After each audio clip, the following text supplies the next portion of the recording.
और आज की वीडियो में आपको आप पशुओं से, आपका पर्यावरण से और आपका परिवार से रिलेटिव प्रश्न बनने वाले हैं। तो चलिए आज की वीडियो को पूरा स्टार्ट करते हैं। पूरे प्रश्न आपके प्रीवियस ईयर से रिलेटिव प्रश्न हैं। पूरी वीडियो आशा करते हैं आप देखेंगे। चैनल पर नए हैं, चैनल को सब्सक्राइब कर लीजिएगा, बेल आइकन को प्रेस करिएगा और वीडियो अच्छी लगेगी तो वीडियो को दोस्तों को आप जरूर से जरूर शेयर करिएगा। चलिए आज की वीडियो को स्टार्ट करते हैं।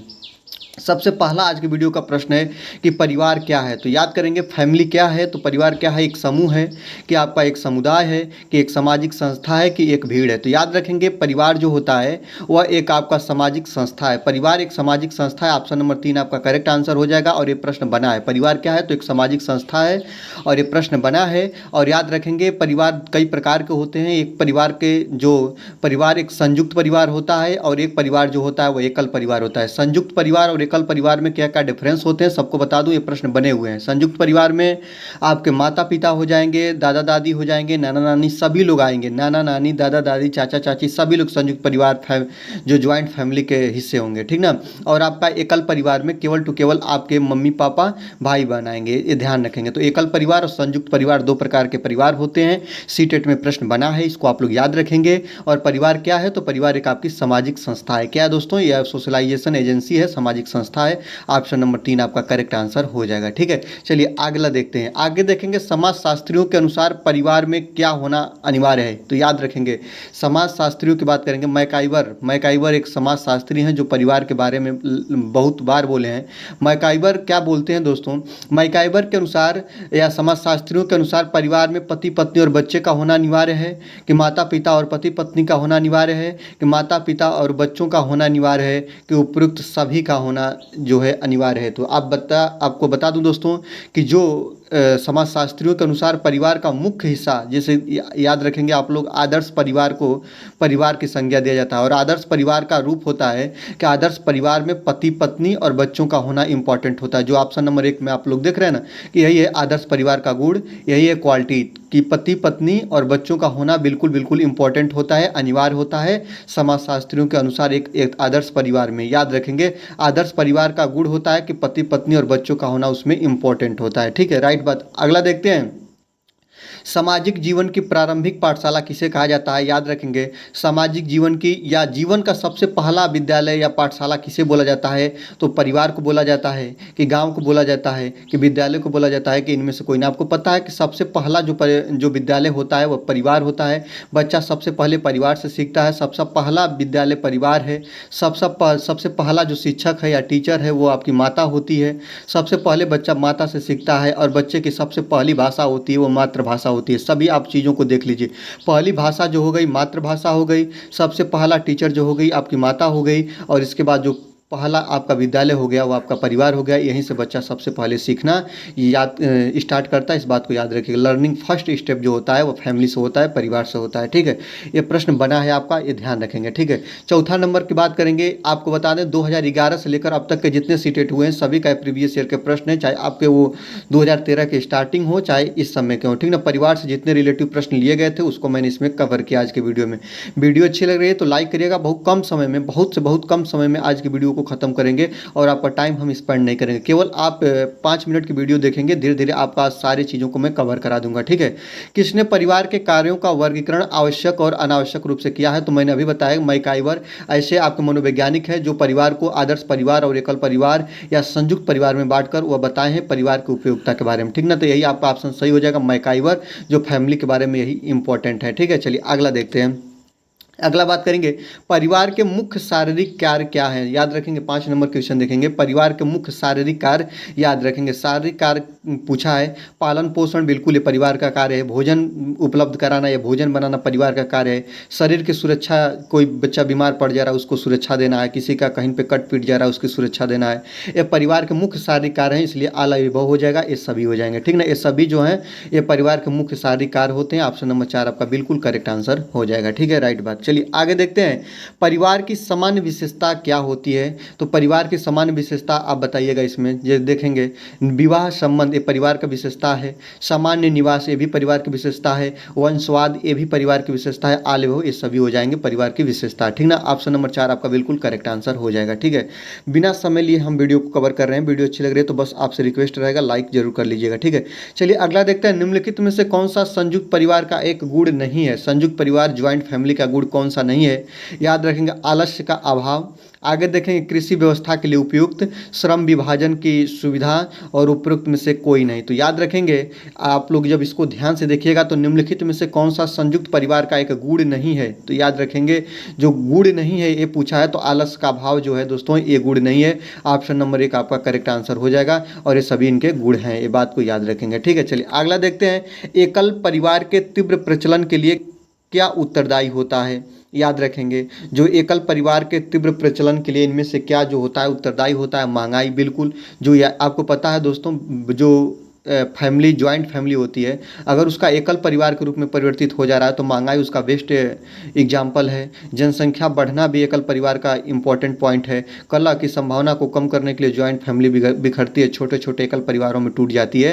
तो इसलिए आप उपयुक्त सभी को मानेंगे कि जो ज्वाइंट फैमिली है वह एकल परिवार में वितरित हो रही है तो उसका मुख्य कारण क्या है, महंगाई भी है, जनसंख्या भी है और कलह की संभावना की कमी भी है। सभी तीनों चीज़ें हैं, इसलिए आप लोग सभी के साथ चले जाइएगा। ठीक है, चलिए अगला देखते हैं, भारतीय परिवार का स्वरूप क्या है। भारतीय परिवार मात्र सत्तात्मक होता है कि पितृ सत्तात्मक होता है कि मात्र स्थानीय होता है कि इनमें से कोई नहीं होता है। बता दें दोस्तों, भारतीय परिवार जो होता है यहाँ पे पिता का सत्तात्मक होता है, यहाँ पे पैतृक सब कुछ होते हैं, पिता ही सब कुछ होते हैं, घर के मुखिया पिता को माना जाता है। इसलिए जो भारतीय परिवार होता है वह पितृ सत्तात्मक होता है। ऑप्शन नंबर 2 आपका करेक्ट आंसर हो जाएगा। ठीक ना, बहुत कम समय में सभी वीडियो को कवर कर रहे हैं। ठीक है, चलिए अगला देखते हैं, 10 नंबर क्वेश्चन की बात करेंगे। यह क्वेश्चन के लेवल थोड़े बढ़िया हैं, बहुत अच्छे हैं। परिवार एक इकाई होता है जिसमें माँ, पिता और उनके 2 बच्चे होते हैं। यह कथन क्या है, सही है कि गलत है, आप बताइएगा। मैंने बताया, अभी आपको बताया, मैकाइवर ऐसे मनोवैज्ञानिक थे जो कि आदर्श परिवार के गुण बताए हैं कि आदर्श परिवार में जो होता है माता होते हैं, पिता होते हैं और उनके 2 बच्चे होते हैं, यही आदर्श परिवार के गुण है। तो ये दोस्तों क्या है, सही है, सही नहीं है, बिल्कुल गलत बात, सही है, सही नहीं, ये भी खत्म हो जाएगा। सत्य है, सत्य है, दोनों चीज़ें आप देखिए। क्योंकि यह किसी आदर्श परिवार का आकार है, क्योंकि सभी भारतीय परिवार इसी प्रकार के होते हैं, बिल्कुल नहीं। किसी घर परिवार में माता पिता दादा दादी सभी होते हैं, किसी घर परिवार में बच्चों की संख्या 2 से अधिक भी होती है, इसलिए सत्य है क्योंकि सभी आदर्श परिवार का आकार है। ऑप्शन नंबर 3 आपका बिल्कुल करेक्ट आंसर हो जाएगा, यही आपका करेक्ट आंसर हो जाएगा कि परिवार एक इकाई होता है जिसमें माता पिता और उनके 2 बच्चे होते हैं। बात सत्य है और यही आदर्श परिवार का गुण है। मैं बार बार आपको बता रहा हूँ, 30 नंबर ऑप्शन आपका बिल्कुल करेक्ट आंसर हो जाएगा। ठीक है, अगला देखते हैं, निम्नलिखित में से कौन सा सही है। याद रखेंगे, निफेंथिस बता दें दोस्तों, एक पौधा होता है। याद रखेंगे, निफेंथिस क्या होता है, पौधा होता है जो ये नाइट्रोजन की कमी के लिए क्या करता है, यह जो है ये छोटे छोटे कीट होते हैं इनका भक्षण करता है। ठीक है, इनको मांसाहारी पौधा के नाम से जानते हैं, याद रखेंगे। और यह जो होता है यह भारत के मेघालय में पाया जाता है। ठीक है, नेफेंथिस भारत में पाया जाने वाला एक पौधा है, बिल्कुल सही बात है दोस्तों, ये भारत में पाया जाता है, ये बात को याद रखेंगे। रेगिस्तानी ओक से स्थानीय लोग पाइप डालकर पानी निकालते हैं, बिल्कुल सही बात है। जो वहाँ के लोग होते हैं जब पानी की कमी होती है तो उसके तनों को काटकर उसमें पाइप डालकर उसमें से पानी निकालकर वो यूज करते हैं। ठीक ना, जड़ में भोजन भंडारण का कार्य होता है, बिल्कुल गलत बात है, ये तना में ऐसी चीज़ें होती है तो इसलिए ऑप्शन गलत हो जाएगा। तो नेफेंथिस भारत के मेघालय में पाया जाता है या भारत में पाया जाता है, बिल्कुल सही बात है। इंडोनेशिया में भी ये पाया जाता है, मांसाहारी होता है। ठीक ना, जो कोई भी या दलदली स्थानों पर पाया जाता है और नाइट्रोजन की पूर्ति के लिए क्या करता है दोस्तों, नाइट्रोजन की पूर्ति के लिए कीटों का भक्षण कर लेता है। तो ऑप्शन नंबर 1 आपका बिल्कुल सही है। और रेगिस्तानी स्थानीय लोग पतले पाइप डालकर पानी निकालते हैं, ये भी बात सही है। तो ए और बी दोनों आपका सही है, इसलिए ऑप्शन नंबर 1 को आप लोग सही मानिएगा। ये भी प्रश्न आपका बना हुआ है। ठीक ना, ये सब आपके प्रीवियस ईयर के प्रश्न, इसको ध्यान रखेंगे। ठीक है, चलिए आगे देखते हैं, रेगिस्तानी ओक के विषय में कौन सा कथन सत्य नहीं है। तो सत्य नहीं है बताना है, कौन सा कथन है जो कि सत्य नहीं है, इसकी बात याद रखेंगे। तो रेगिस्तानी ओक ऑस्ट्रेलिया में पाया जाने वाला एक वृक्ष है, बिल्कुल सही बात है दोस्तों।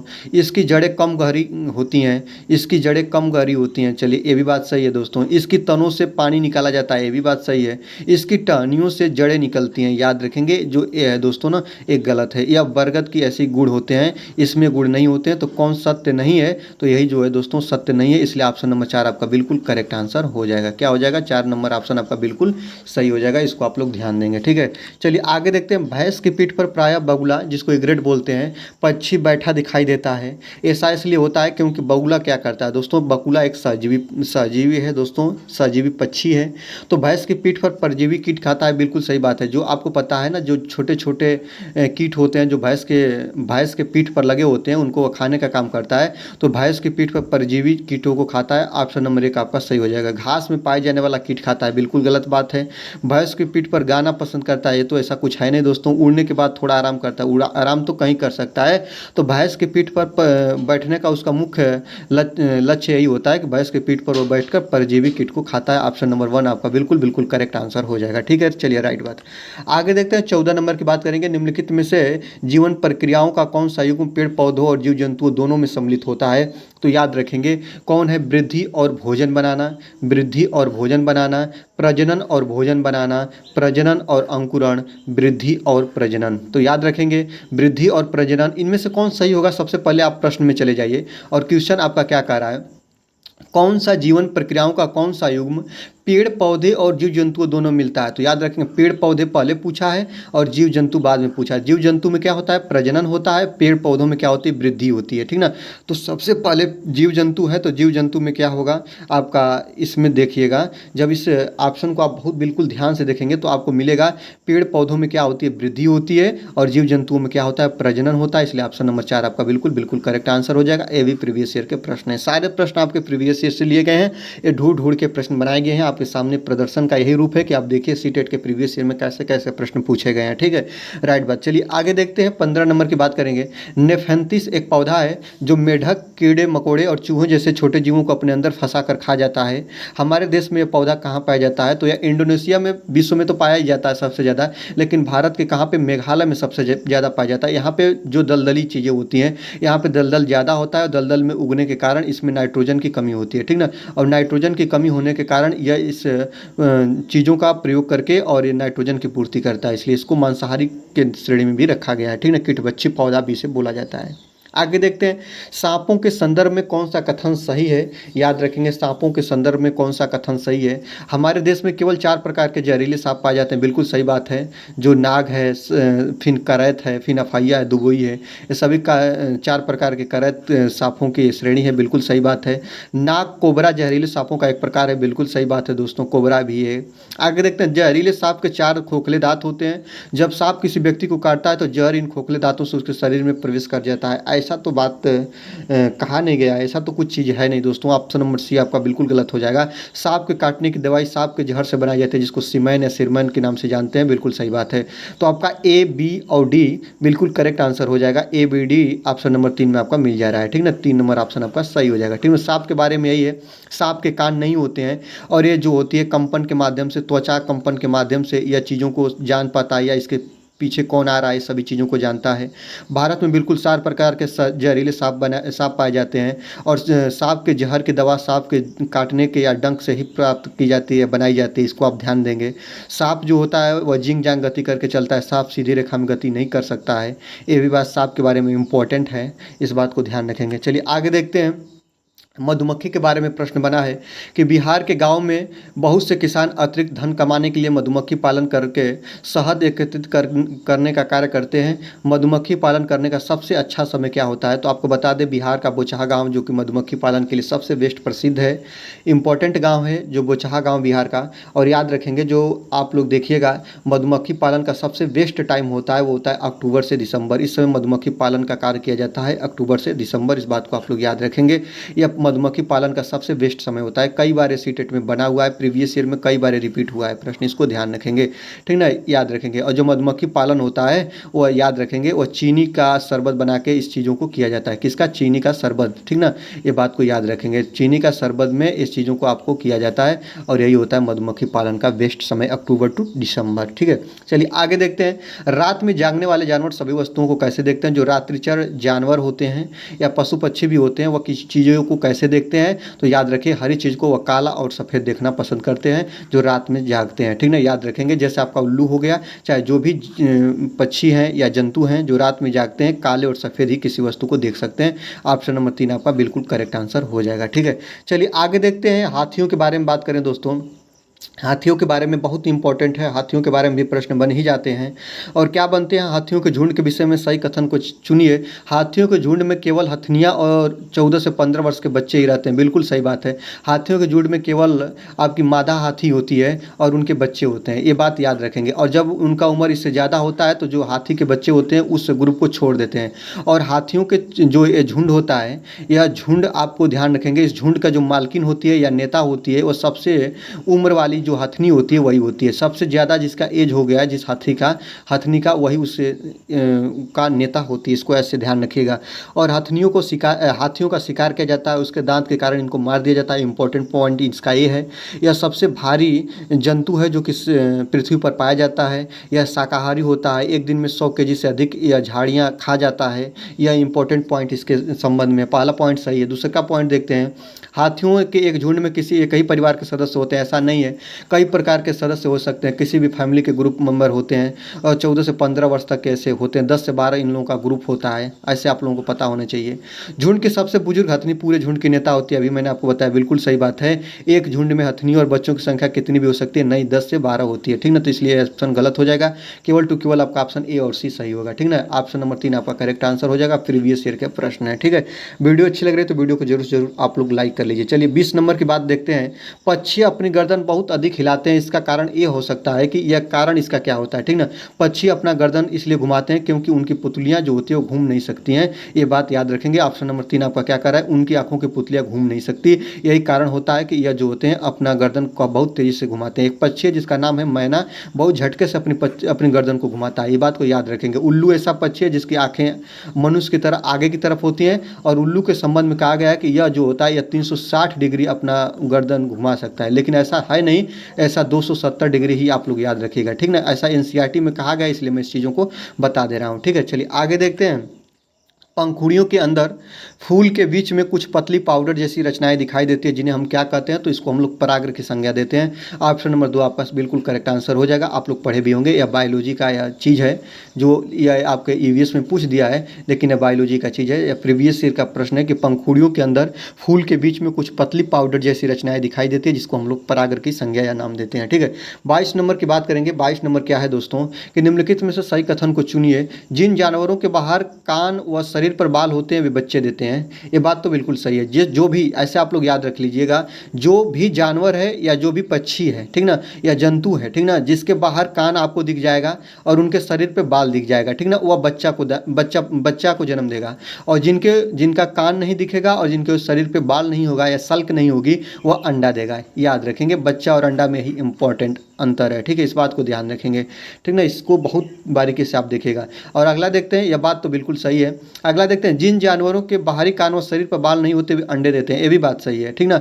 तो जिन जानवरों के बाहरी कान और शरीर पर बाल नहीं होते वे बच्चे देते हैं, बिल्कुल गलत, और ये भी बिल्कुल गलत, ठीक ना। अंडे वाला गलत टॉपिक दिया, क्योंकि यही आपके टॉपिक दोनों सही हो गए, ठीक ना। और मैंने आपको बता भी दिया, तो आपका ए और बी आपका बिल्कुल सही हो जाएगा। ऑप्शन नंबर 4 आपका बिल्कुल सही है, ठीक ना। अंडा और बच्चा में आप यहीं से निकाल लेंगे, ठीक है।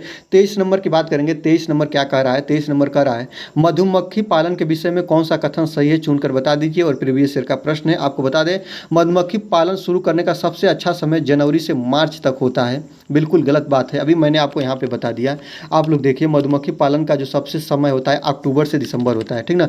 तो जब अक्टूबर से दिसंबर होता है तो आप लोग इसको क्यों देंगे, तो इसलिए ऑप्शन नंबर 1 आपका बिल्कुल गलत आंसर हो जाएगा, ठीक है। चलिए आगे देखते हैं। लीची के फूल से मधुमक्खियाँ लुभाती हैं, बिल्कुल सही बात है। जो लीची का फूल होता है मधुमक्खी पालन के लिए इसका भी यूज किया जाता है, ठीक ना। मधुमक्खी पालने और उनके द्वारा उत्पादित शहद का भंडारण करने के लिए बक्सों की आवश्यकता होती है, बिल्कुल। इसमें चीनी का घोल बना के मधुमक्खी पालन को इसी के माध्यम से हम लोग पालन करते हैं, ठीक है। मधुमक्खियों के लिए मीठा घोल बनाने के लिए चीनी खरीदा जाता है, बिल्कुल सही बात है, ये तो खरीद के ही बाजार से लाया जाएगा। तो बी, सी और डी आपका बिल्कुल करेक्ट आंसर है। ऑप्शन नंबर 3 ये आपका बिल्कुल करेक्ट आंसर हो जाएगा, ठीक है। आज की वीडियो में बस इतना ही। वीडियो कैसी लगी? बहुत कम समय में सभी प्रश्नों को हमने कवर किया। वीडियो अच्छी लगी तो वीडियो को आप जरूर से जरूर लाइक कर लीजिएगा।